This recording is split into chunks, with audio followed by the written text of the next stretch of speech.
Hello, everyone, and welcome to another weekly GoMobi.work coaching series discussion.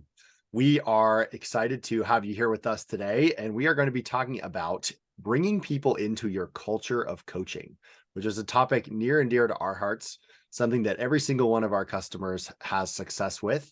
And it's a process that not everybody knows what to do at the beginning. So we wanted to make this video for you. So if you're thinking about bringing coaching tools into your company, we're going to bring you some ideas that you can implement today, some tools that you can start to use. Really, what we're working on here is changing the way we think about performance management. And we're going to talk about that today. My name is Wade Bruffy. I'm the co-founder and CEO of GoMobi.work, and I am joined today by my co-founder, Mr. Zoltan Sarda. Hi, everyone. Welcome. We hope this is a useful session for you. And you will see as we go through, we are tying to some of our previous sessions as well. So always look to those references or those resources for additional information on anything we cover today. Yes, and you can find those on our YouTube channel. If you are wondering where they are, just search GoMobi Coaching at Work and you will find us. They are there, or look at our LinkedIn page. You can scroll down far enough and you'll find the previous ones that we recorded. So they are there for you. So without further ado, we are going to share some notes with you. Let me get this set up on my end. Can you see that okay? Yes, I can. And looks good.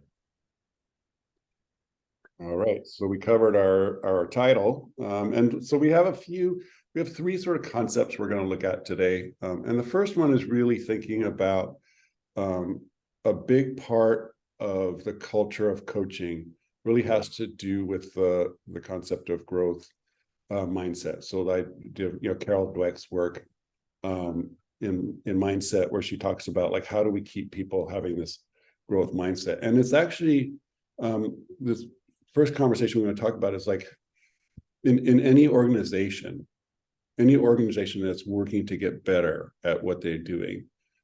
It's like, we have to celebrate what we're good at already, but we also have to think about what's next and how do we assure that both happens? And when we hire people, it's actually an interesting dilemma. We've had conversations about this in the past with folks, is that, companies have rigorous hiring process. We want to make sure we're hiring the right person or the right people for the job. So we look for people's experiences, we look for the talents and attitudes that they have, and we want to hire the best of the best.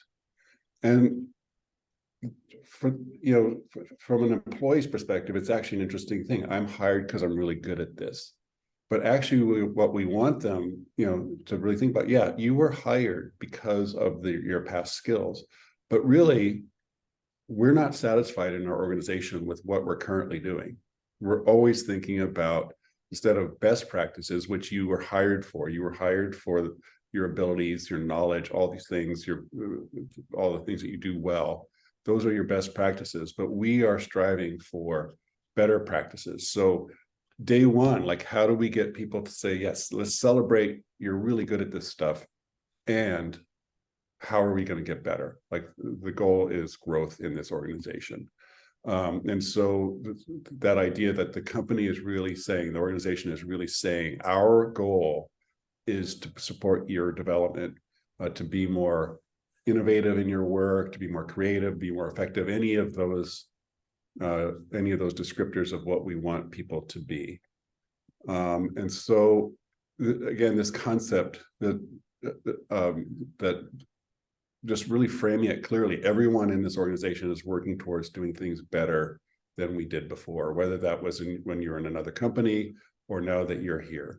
And so this idea of what we're going to do on day one and through your entire time here in this coaching world is we're going to be talking a lot about the skills and the knowledge and the attitudes that need to be developed by all of us to accomplish being better tomorrow than we were today. Yeah, Zoltan, I think that's such a beautiful setup for what we've got and framing it perfectly. I also was thinking when you were talking about how most of the time when we're hiring somebody, we're hiring somebody that we feel is a good fit. And the best leaders that we work with also are thinking about who is the most coachable, because we also Zoltan's background is in education, and there's this phenomenon in education where if somebody went to a really, really top tier school, sometimes they think that they know everything, and Mhm. then they also aren't very coachable. So if you are coming into things with this idea that you already have got it, you start to lose your edge.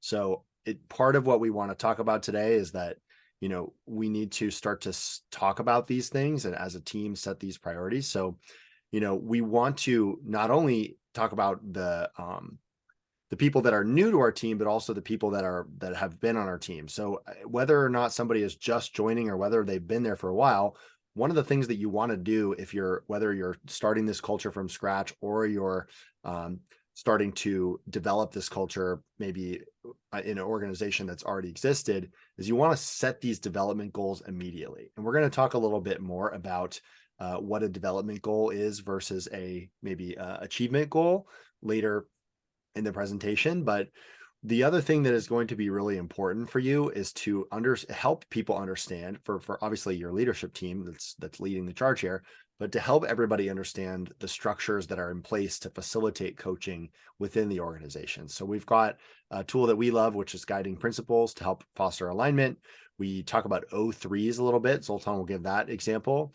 We'll also talk about coaching protocols. This is foundational to the work that we guide others through. And we also want to make sure that as part of that coaching protocol, when we have a performance management discussion, we actually are bringing in artifacts and evidence of our growth and trying to tell the story of what is happening behind the scenes as we're developing as a person and as a professional. So those are some of the things that we're going to be covering today.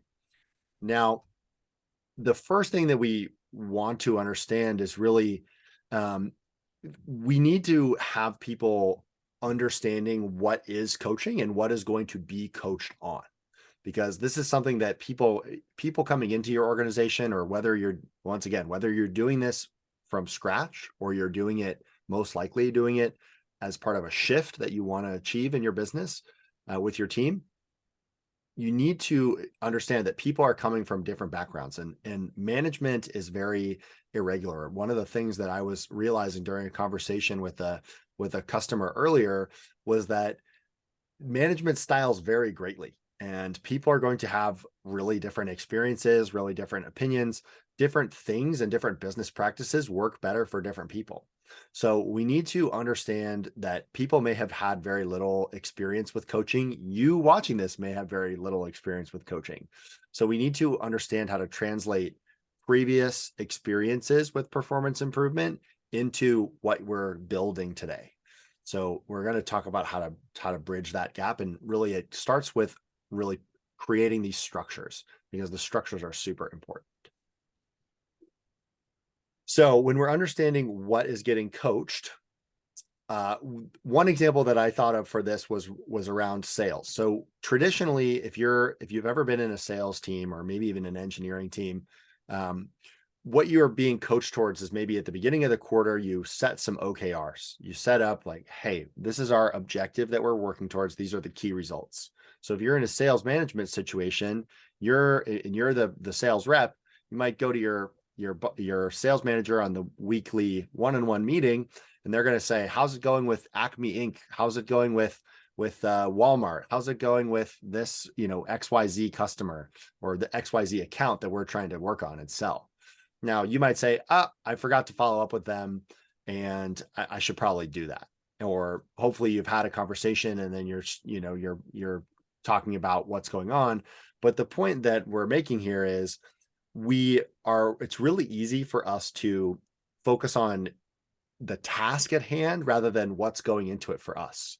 The real coachable moment in that situation is that we are not really working on coaching completing the project on time. What we're working on is, let's coach on our follow-up skills, because those follow-up skills are going to help us complete a project on time. And if the management conversation moves from, hey, let's follow up with them, to what can we do to make sure that there's always time in your calendar to do this follow-up if this is what we have determined as important.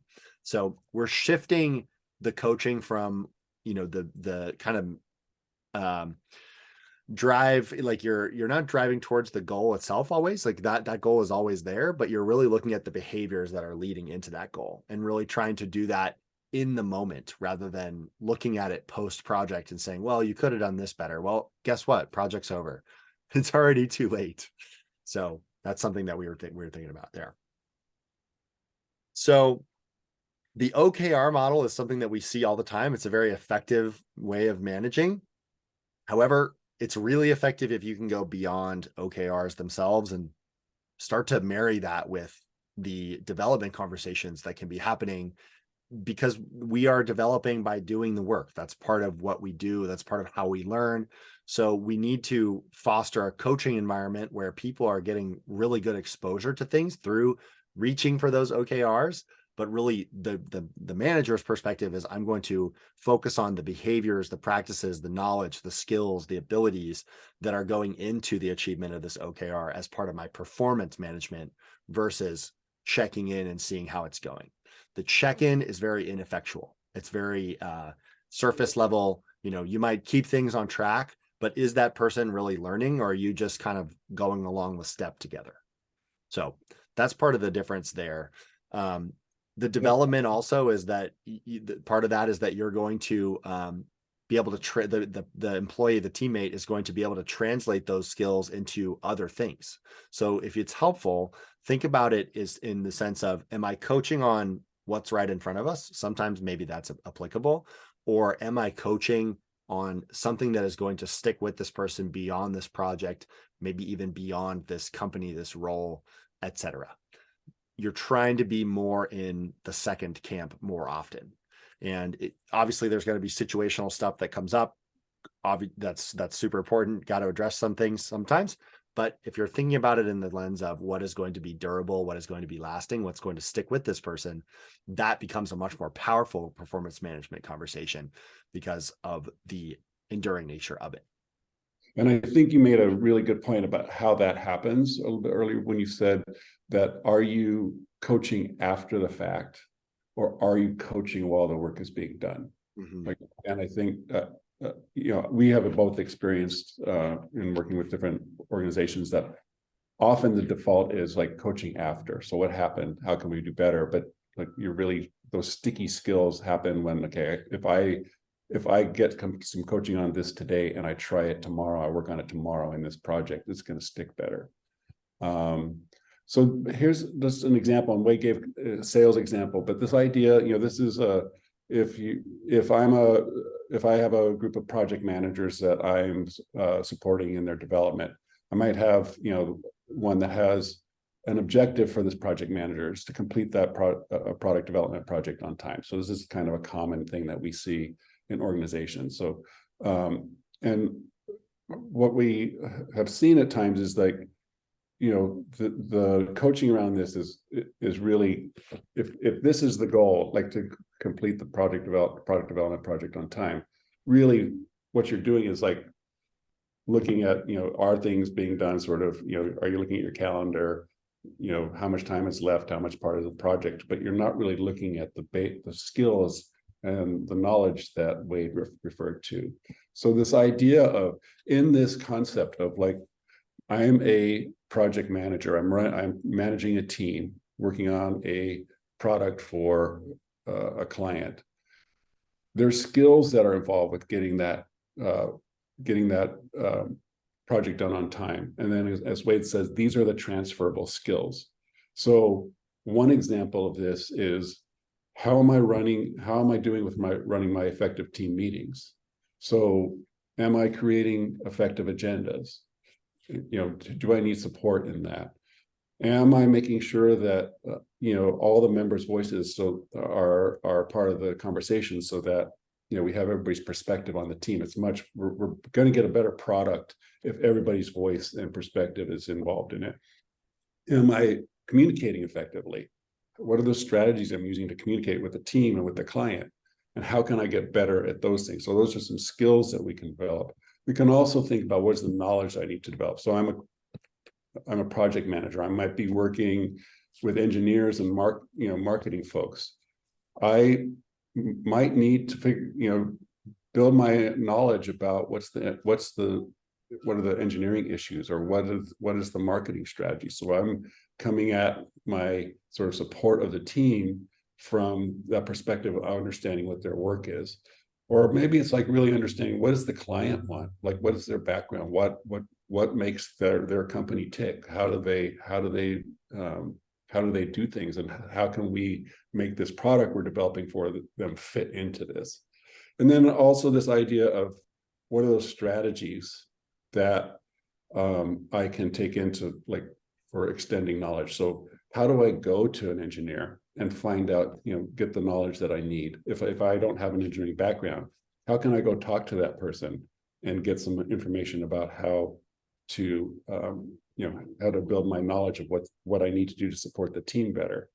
But then again, rather than sort of thinking about, did the project get finished on time or didn't it, these are the development goals. These are the things I'm going to work on to improve.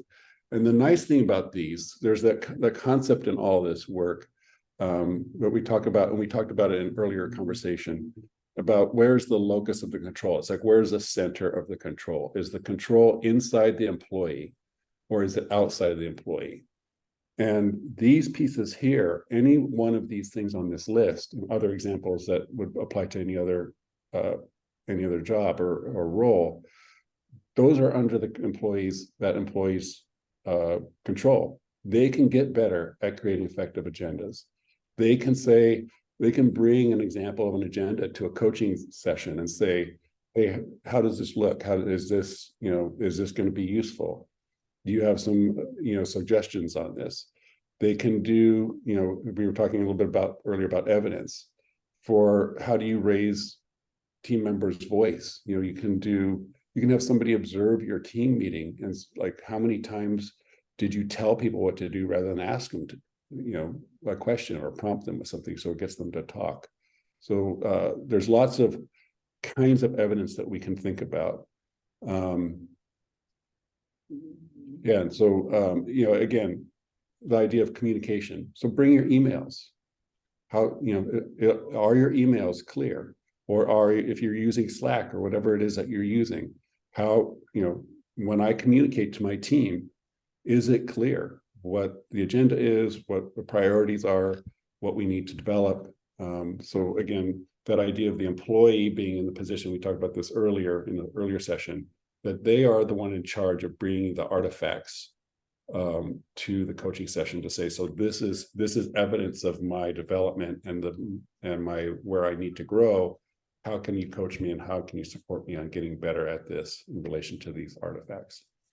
Yeah, I was exactly going to say that, Zoltan. Then it becomes the way that the coach and the person who's being coached work together, is that the coach is the person who's responsible for keeping the exemplar in mind, like saying, this is the ideal thing that we're working towards. This is an example of it being done excellently. And then just to help that person understand or go through the thought process, because once again, we did an earlier thing, one of our first sessions was about how to use questions to help people get there themselves, because that's really the understanding of, okay, let's look at these two things. How are they the same? How are they different? And bringing people, helping to understand, the coach helping the person who's being coached to understand what's going on in those situations, is helping them understand what things are in my control. What can I fine tune to get better going forward? Absolutely. And that idea, I love that you brought up exemplars, because, I can bring in my agenda, and, I could have a great agenda, but as a team leader, I'm not executing it well. So my coach might say, well, let's go watch, I'm going to have you go watch Wade, because he takes that agenda and he applies it really well. So let's just observe what he does in that meeting, and then we're going to use that as our exemplar, as our model of what we're shooting for. But it's really based on having specific evidence around these skills and knowledge that we're developing. So we're going to shift gears a little bit again now. So that was sort of like content of what is being coached.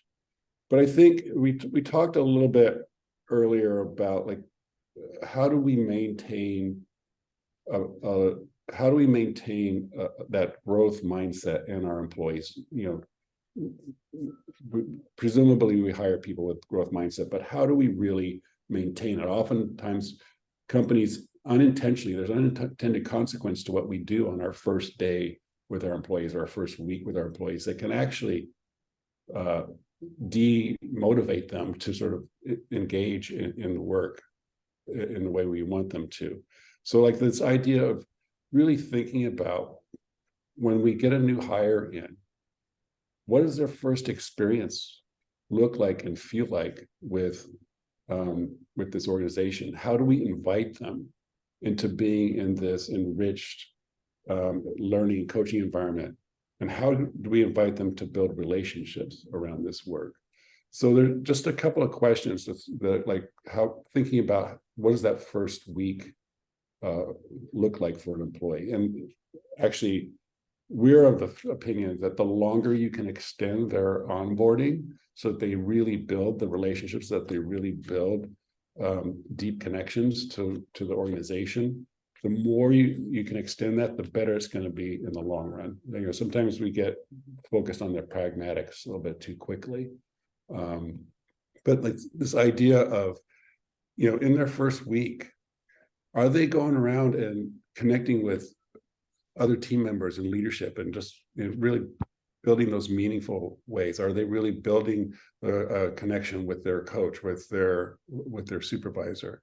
Are they just, able to brainstorm ideas about what the job is and talk to people about how they work, thinking about like, just we're gonna go sit with somebody and hang out and see how they're doing their job and kind of have some conversations with them.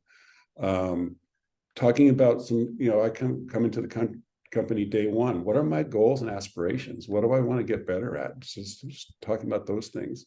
Really, again, as we, Wade and I talk a lot about this, but really getting people in alignment with the core values and guiding principles. So are they exploring those? Are they having the opportunity to sort of see those things and then look at people's work and look at what the company is doing to say, so here's how those core values line up with what we say we do this, and this is what it looks like when we're working, so that they have this very engaged deep dive into investigating the company that they've joined. And then it's like, are they able to share meals with each other? It's like with others. It's really important to that idea of breaking bread with people. It lowers the stress. It makes people more engaged. It's a natural thing to be doing. The conversation changes. It's not so business-like. It's more like on who we are as people.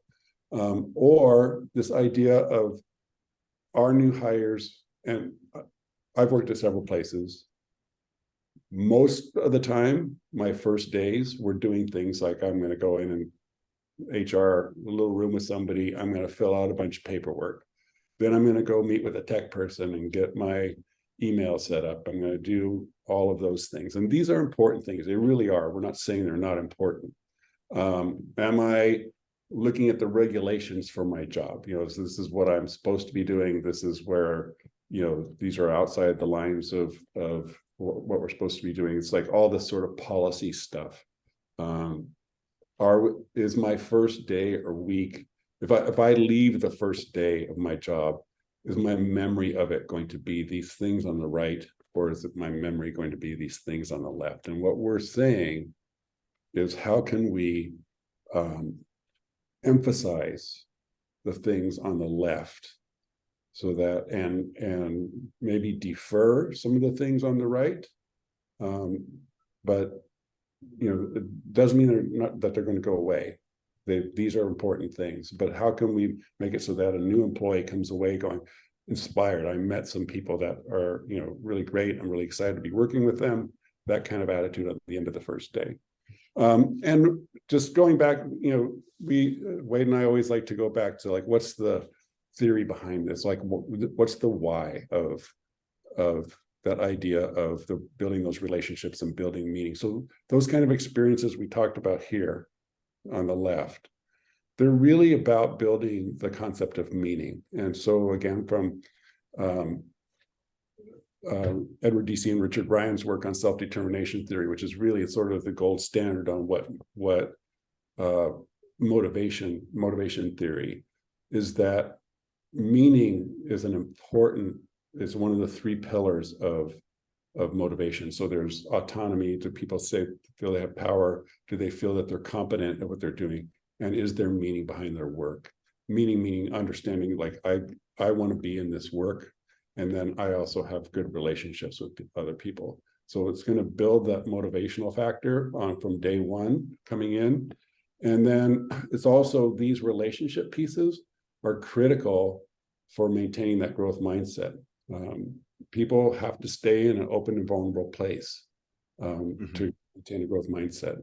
They have to be able to reflect honestly. Like, one of the things we're talking, those sources of evidence that you can have in your O3s, it's like, have the employee write a reflection about what they're learning and what they're having success with and what they're struggling with.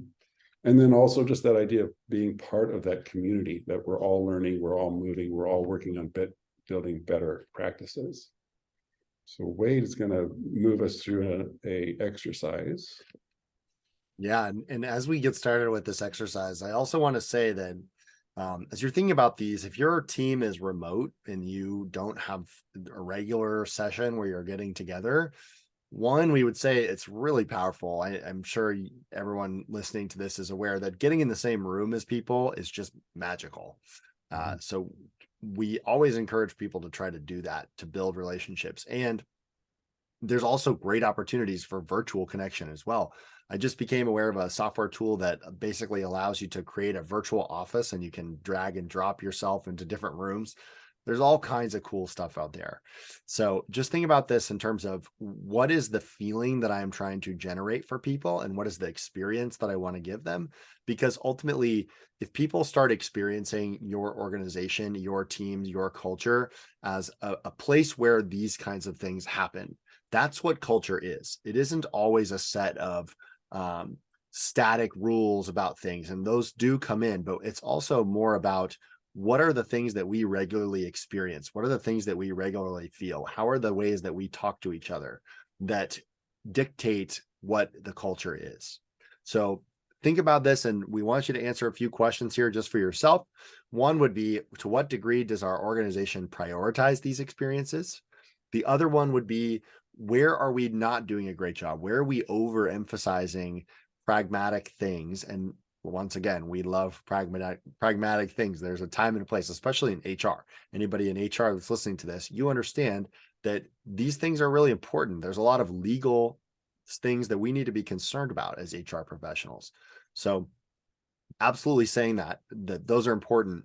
But in the process of the day and as part of the experience, are we overemphasizing, like, hey, come in, sit in this chair and make sure you read every little bit of this as the first thing that you do when you sit down, versus welcoming, maybe taking into a conference room or a virtual meeting where people are getting onboarded that day, and there's a little exercise that we have for them to help them maybe even meet their coach, or something that we're going to do to group this little cohort together, something like that. And then going into, hey, we want you to just understand this stuff. This is very important to us as well. But then maybe we're going to go into another thing after this.